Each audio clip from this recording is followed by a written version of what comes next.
Este é o penúltimo vídeo sobre o tema de Geologia de 11º e vamos falar sobre metamorfismo e rochas metamórficas.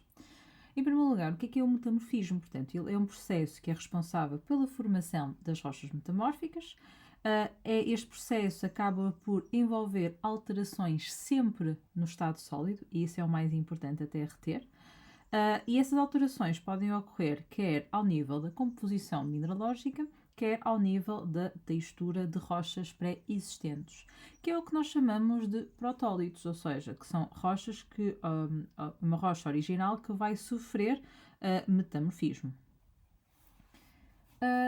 Nós vamos falar ao longo deste vídeo sobre os fatores de metamorfismo, ou seja, a formação de rochas metamórficas depende da ação conjunta de diversos fatores, nomeadamente temperatura, vamos falar em concreto do calor, da pressão dos fluidos de circulação e do tempo.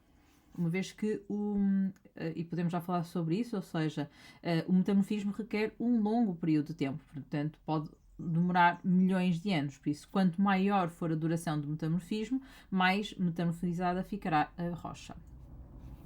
Então, começando pelo fator da temperatura ou calor, portanto, ela vai promover as mudanças na estrutura cristalina, ou seja, vai levar à quebra de ligações entre os átomos e vai levar a que sejam estabelecidas novas ligações. Portanto, isso vai originar novos minerais e esses minerais vão ser mais estáveis nas novas condições. Este fator de metamorfismo acaba de estar relacionado com o gradiente geotérmico do local ou com a proximidade a uma intrusão magmática. Aqui o que nós estamos a ver na imagem é precisamente isso, ou seja, a proximidade à intrusão magmática com a formação da auréola de metamorfismo. O que acontece aqui é que na auréola de metamorfismo, ou seja, quanto mais próximo estiver da intrusão magmática, maior será o grau de metamorfismo. Portanto, e nós estamos a ver aqui, por exemplo, no caso das cornianas, que é uma das rochas metamórficas não foliadas, nós estamos a ver, ou seja, que com base a sua distância à intrusão magmática, elas vão corresponder a rochas com menor grau de metamorfismo. As cornianas são um exemplo muito típico deste tipo de metamorfismo, porque são um dos exemplos de metamorfismo de contacto. Nós já vamos falar sobre isso um bocadinho melhor.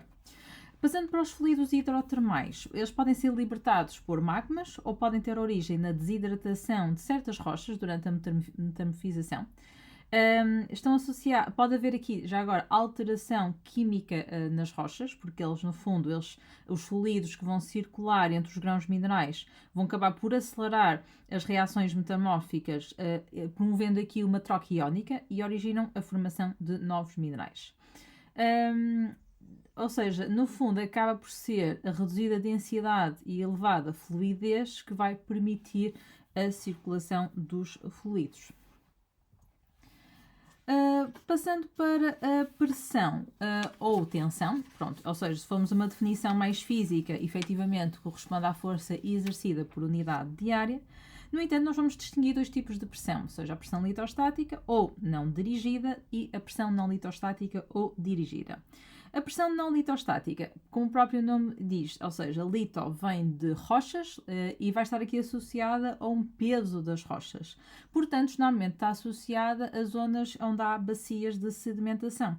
Portanto, esta pressão acaba por resultar do peso das rochas suprajacentes e acaba por também esta pressão aumentar com a profundidade. A questão de nós dizermos que é uma tensão que não é dirigida está relacionada com o facto de não ter uma direção preferencial, ou seja, ocorre em todas as direções. E este tipo de pressão, já agora, origina alterações em termos de volume das rochas. Portanto, em profundidade, as rochas ficam mais compactas e, portanto, a estrutura cristalina acaba por ficar mais densa. Quando passamos para uma pressão não litostática ou dirigida, pois aqui vai haver uma direção preferencial, portanto, normalmente está associada às texturas foliadas, que também vamos falar a seguir, resulta normalmente de movimentos tectónicos, mas principalmente de colisão de placas litosféricas. Por isso, a aplicação aqui da força de compressão numa determinada direção vai levar não a uma alteração do volume, mas a um alongamento na direção preferencial à da compressão. Portanto, altera a textura das rochas, no fundo, porque vai alinhar os minerais paralelamente uns em relação aos outros. Só quando atuam forças compressivas é que os minerais ficam alinhados perpendicularmente à direção da força, tá bem? Aqui isso também pode ser relevante. Pronto, ok, tem aqui mais um resumo, ou seja, lá está a pressão litostática, ou seja, a atuação das forças em todos os sentidos, e aqui uma pressão dirigida que vai levar então a um alinhamento dos minerais quando está a ser aplicada uma força convergente. E depois o fator tempo, pronto, eu já tinha referido, ou seja, aqui a ideia de que, por exemplo, nós temos aqui nesta rocha, no xisto aqui, o desenvolvimento de granadas, ou seja, que são minerais de elevada dimensão, portanto, e isto está relacionado com o facto de isto ocorrer durante um período de tempo muito elevado. Relativamente aos tipos de metamorfismo, eu apresento 3, embora o metamorfismo de impacto é aquele que nós menos relevo damos, porque ou seja, ocorre num curto período de tempo e é devido a um choque, portanto, a algo estrondoso, não é? Portanto, e que faz aumentar a temperatura e pressão, e nomeadamente, ou seja, leva eventualmente a transformações metamórficas das rochas, mas também temos o metamorfismo regional e de contacto, que é efetivamente aquele que nós mais trabalhamos. O metamorfismo regional é, deles os dois, até o mais frequente. Ocorre em zonas rochosas de grande extensão, essencialmente em limites tectónicos convergentes, e se quisermos ser um bocadinho mais específicos, aqui de convergência entre duas placas continentais. E está nomeadamente associado à formação das cadeias orogénicas. O metamorfismo regional, ele resulta essencialmente do aumento da pressão, normalmente pressão não litostática, e da temperatura, e origina normalmente rochas foliadas. Aqui nós podemos falar das rochas que mais precisamos saber: a ardósia, o mica-xisto e o gneiss. Portanto, atenção aqui que é uma pressão não litostática, portanto, e que origina rochas foliadas. O mais importante aqui é saber. Quando passamos para o metamorfismo de contacto, ele ocorre mais perto da superfície, é de reduzida extensão, enquanto que o metamorfismo regional tem uma grande extensão, e está relacionado com o contacto ou com a sua proximidade a intrusões magmáticas. Portanto, ele resulta essencialmente de aumento de temperatura, mas também devido à ação dos fluidos. A região das rochas metamorfizadas, situada em torno da intrusão, nós já vimos isso há um bocado, chama-se de auréola de metamorfismo, e este tipo de metamorfismo origina rochas não foliadas, como o quartzito, a mármore e a corniana, que esta sim é exclusiva deste tipo de metamorfismo. Portanto, estamos então aqui à auréola do metamorfismo. As texturas aqui, nós dizemos que é não foliada ou não sendo foliada, por isso tem uma textura granobástica. E neste caso, a corniana é daquelas mais importantes porque é aquela que é exclusiva do metamorfismo de contacto. Enquanto que a mármore e o quartzito, ele pode ser originado quer por metamorfismo regional, quer por metamorfismo de contacto. Aqui nós estamos a ver alguns protólitos de algumas das rochas que podem originar estas rochas, nomeadamente o arnito origina o quartzito, o calcário a mármore e o argilito a corniana. Não esquecer que aqui não há alteração da composição química das rochas, apenas alteração da forma como elas, ou seja, são metamorfizadas, ou seja, em termos de aspecto. Por isso, não há foliação, é verdade, mas, no entanto, em termos visuais, ou seja, eles parece que ficam, os minerais organizados como se fosse um mosaico. Está bem? Por isso, há aqui a alteração da forma como os minerais vão aparecer organizados. O metamorfismo regional, pronto, também já tinha falado, ou seja, a tensão, portanto, aqui está associado a uma pressão não litostática, no entanto, também está mesmo associada à questão da convergência. Portanto, a tensão acaba por ter aqui, uma tensão e a temperatura acaba por ter um fator bastante importante.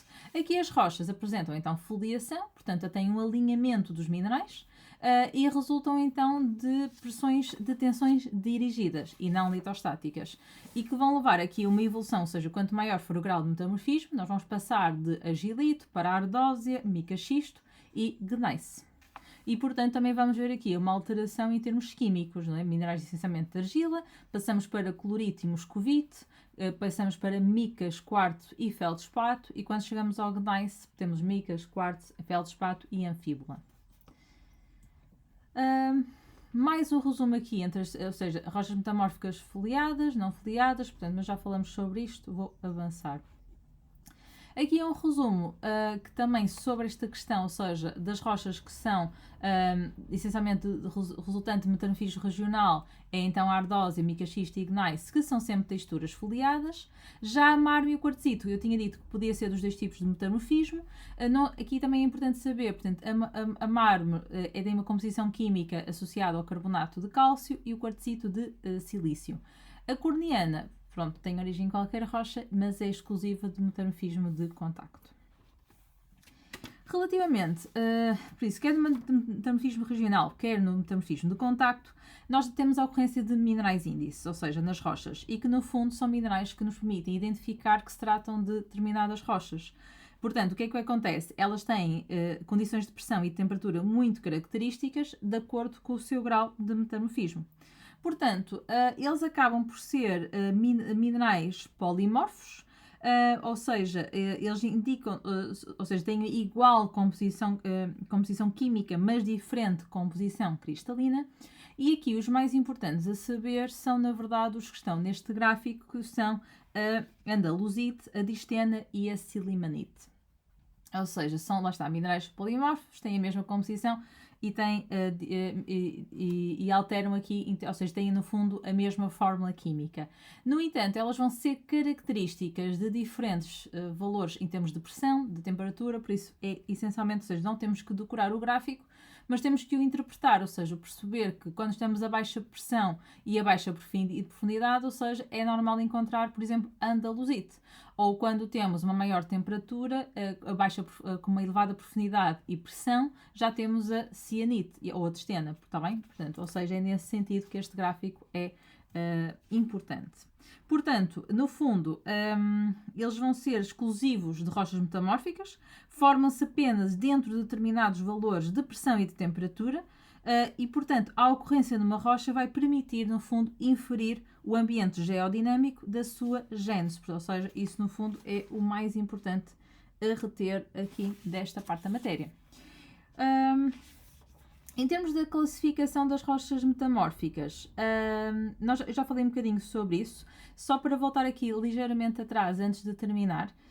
Em termos do tipo de foliação, a foliação corresponde ao alinhamento preferencial dos minerais da rocha e são formados por planos paralelos entre si.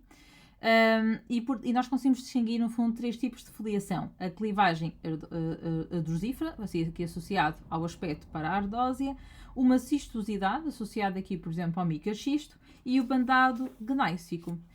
Aqui, essencialmente, ou seja, é no fundo para nós percebermos que isto existe em termos de, ou seja, que existem diferentes tipos de foliação devido a diferentes graus de metamorfismo regional. Ou seja, no entanto, não precisamos saber isto muito específico, ou seja, é saber essencialmente isto que eu acabei de dizer.